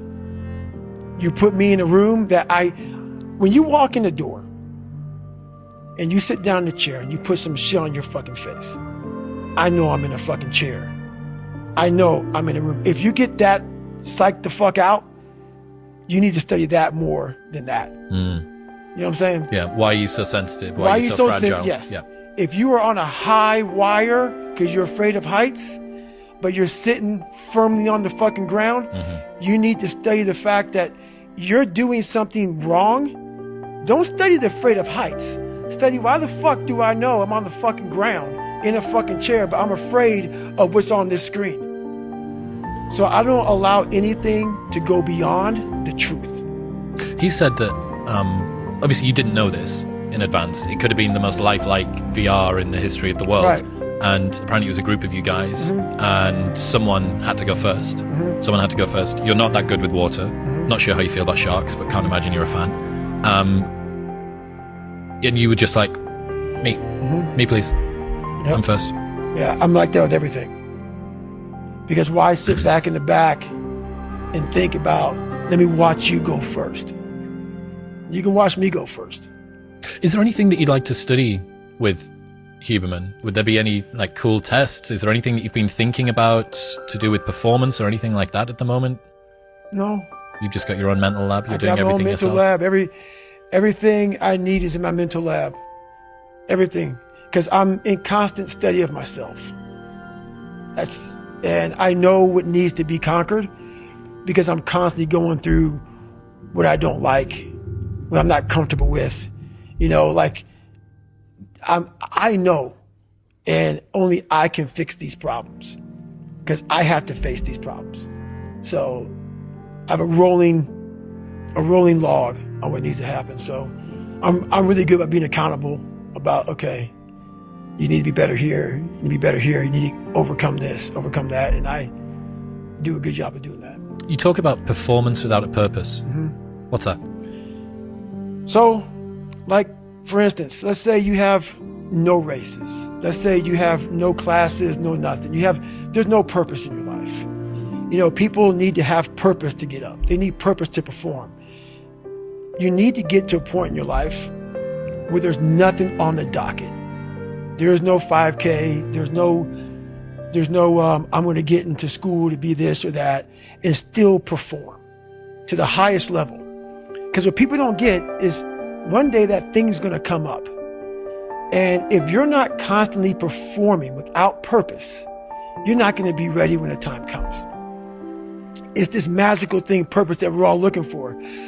But what's funny about it all is that we need these things to perform. But we don't take a second to realize the purpose is always there. The purpose never leaves us because the very purpose is you. You are always the purpose. There may be another purpose, like being a SEAL or going to college or whatever, but the main purpose in life is you. So if you wake up in the morning and you don't want to do something, you don't care enough about yourself. And that's what you need to really research is, man, why am I not doing this for myself? Because that is the number one purpose in life, is to better oneself. So that's the only purpose I fucking need. So the reason I get up every day, even though there's no race or there's no school or there's nothing in front of me, is because I have pride in myself. But where do you go to? You wake up on a morning, it's cold, it's wet, it's dark, you've got no cartilage in your knee, you've got shitty shorts, whatever it is that's the issue today. Keep talking. You've got these problems, right? I need you to keep talking about what you were just saying. It's warm on the couch. That's Your it. missus says stay in bed. That's it. It's comfy. That's it's cozy. That's You've got it. work later on. You had an argument last night. You're slightly it. hungover. Because I know every motherfucker ain't going to do what I'm going to do. So this is how you level up. That's how you level up. I know there's a whole bunch of people with that right there. That fires me up. That makes me fucking happy, what you just said. That brings joy to my life right there. Why? Because I know there's so many people that have the ability and just refuse to get off that couch. Refuse to study a few more hours. Refuse to go deeper, to go further. And that's where I gain the advantage. It's so easy to be great nowadays, my friend, because most people are weak. Most people don't want to go to that extra mile. Most people don't want to find that extra because it sucks. It's miserable. It's lonely. You talk about that you were kind of, lonely by yourself. I was the same way. And that used to hurt me growing up. Now I fucking thrive in that shit. That's the only place to be. Well, that was one of the things that is so surprising about growing up through difficulty. So loneliness is one example, right? Growing up as a lonely kid. What you realize is a lot of the things that you feared or hated or were embarrassed about as a child end up being the genesis of the things that you're most proud about as an adult. So the fact that you can work and thrive in solitude gives you the opportunity to be able to move to America and start a podcast, or decide to do Hell Week 3 times in a row, or it doesn't matter how long or dark the course is, you're just going to stay. The fact that you were forced to be vigilant and to assess people, to work out what's going on when you became an adult, allows you to detect the vibe and the energy of whoever it is that you're speaking with, and know that this person's someone that I want to hang with and this person's somebody that I don't. Right. All of the things. In fact, I would go as far as to say there's not one thing in my life that I see as a pure advantage that doesn't have a dark side to it, that came about at some other point as well. Right. So one of the reasons that I spent so much time as a kid in my bedroom listening to audio tapes, because I didn't have anyone to play with, right? Only child, a little bit sort of unpopular. Right. So I'd be in my bedroom listening to audio tapes. We'd go to the library every 2 weeks and we'd take the tapes back and we'd get new tapes, and I'd bring them and listen to them again. Right. But you roll the clock forward 20 years, and what's the 2023 version of an audio tape? It's a podcast. It's a podcast. That's right. A lot of the things that you love and value in yourself in adulthood are the light side of something that you were ashamed, fearful, disgusted by when you were younger. Yeah. I mean, I think that comes from overcoming. A lot of people, wonder, how did you become this? How did you become so vulnerable? How are you doing a podcast now when you were this kid? You overcame things. You fought them. And now this is what happens. This is on the other side of overcoming. You become very, very powerful when you overcome yourself. All those things you once cowered from, you were afraid of, when you face them eye to eye every day, you now become a person who has a great podcast. let's say that there's someone listening who resonates with what you're talking about. You know, they've been through trauma, they've been through hard times, but they keep breaking promises to themselves, and they're struggling to get off the couch, and they're having a pity party. How can they stop feeling sorry for themselves? That's a difficult one, because you have to want it. You have to want to be better. And it starts off with, you have to have pride in yourself.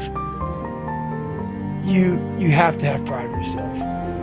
You have to have, there's something about you, whether it's your last name, whether it's just the smallest thing, you have to be proud of yourself. And if you have no pride in yourself, I can't give it to you. Because you're always going to compromise. You're always going to fold. Always. I'm very proud of myself. That's why when people said, you know way you can do better than Can't Hurt Me. Roger that. We'll fucking see. It's that pride that wakes you up. Now I'm not talking about bad pride.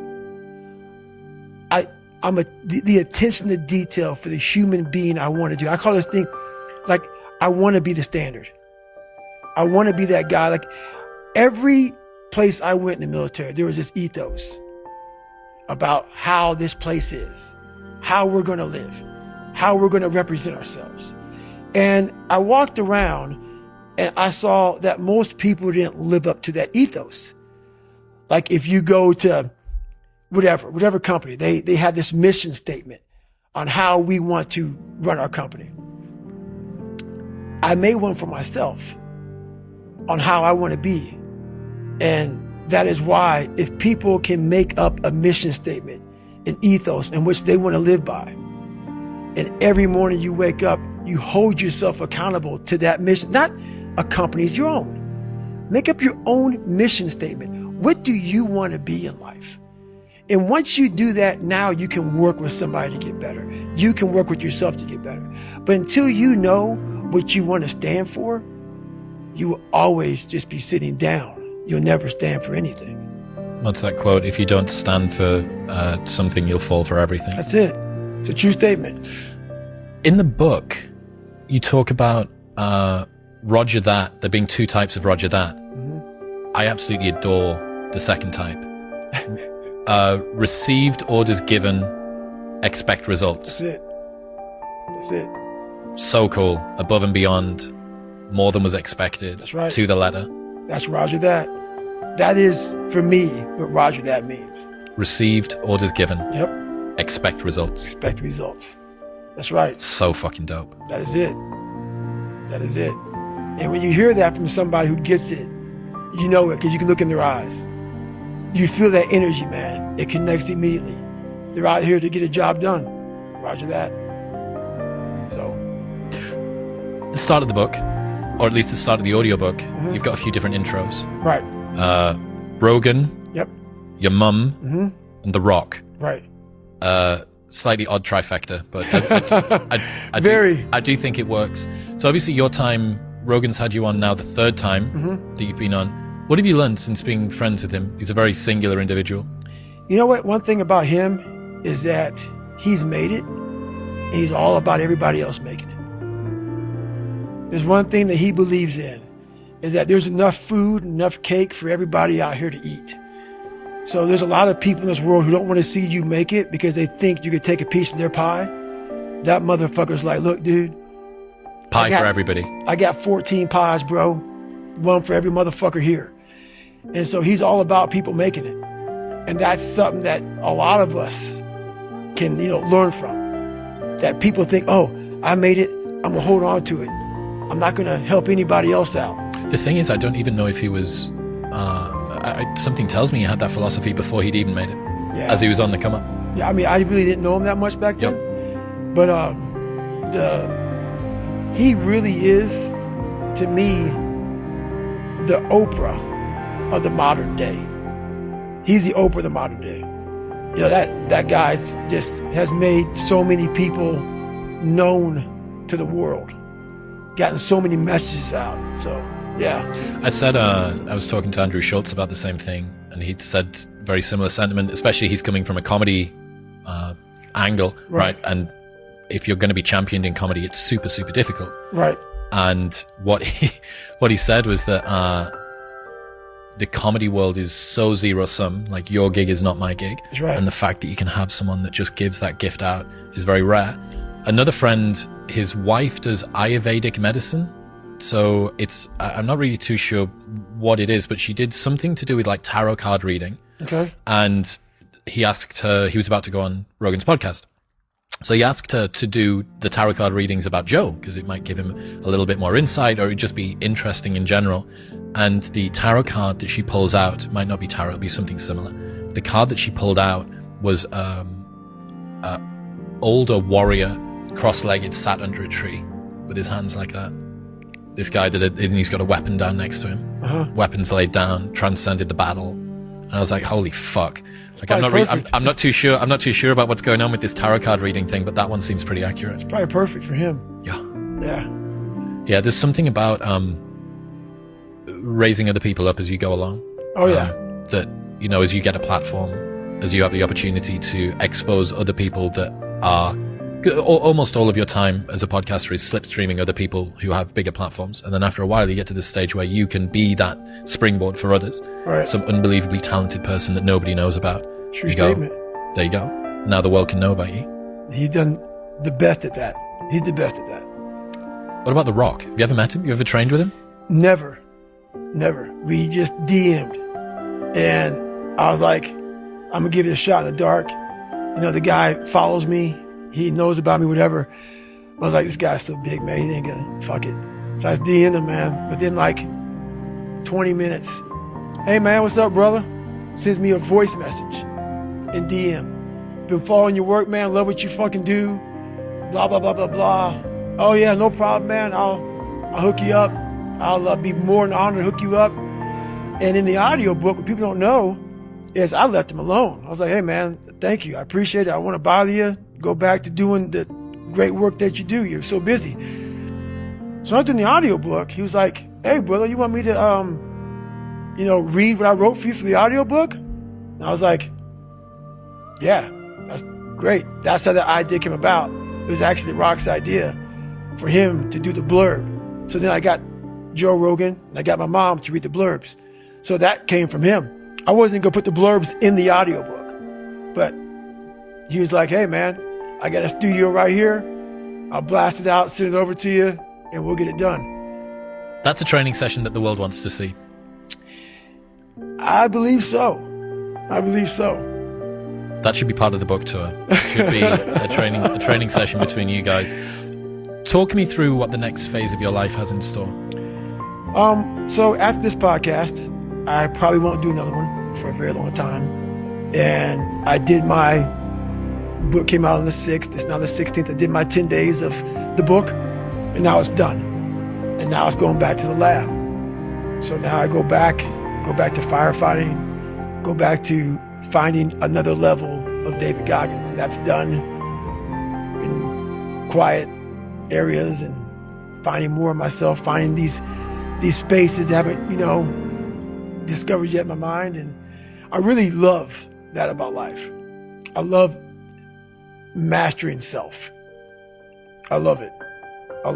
There's nothing more, because I know where I came from, and it's amazing that where I came from, that person could have died, that very fat, lazy, unfulfilled person. And within inside that person was this person talking to you. It's very freaky to me.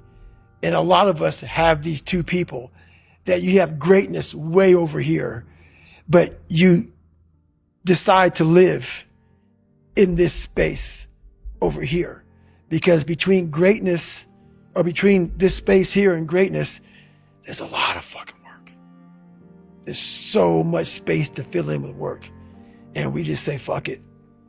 I'll just stay over here in this space. So I like to fucking examine all these spaces, and there's still more. There's still a lot more. Are you aiming to find peace at any point? Think about this.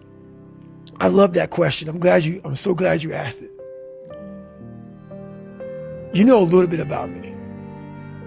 When you've come from that place I talk about to the place I am now, it's not the peace you find. It's the peace I find. And I find so much peace in looking back at that young David at 8 years old with white splotches on his face and stuttering and hair patches falling out. And I look at him and I'm like, man, there's so much peace in knowing what I've accomplished and what I've done. So my peace may be different for others. That's why I never critique or never judge anyone, because I don't know your story, where you come from. I found peace years ago. In the battle you find peace. When you go to war with yourself, you find a lot of peace, because you know exactly who you are. And that is where the peace is really found for me. David, you're a spectacular individual. I really, really appreciate your time. The book is fantastic. Your message is fantastic. I can't wait to see what you do next, even if it takes 5 years. I appreciate it, my friend. Thank you. Thanks for having me.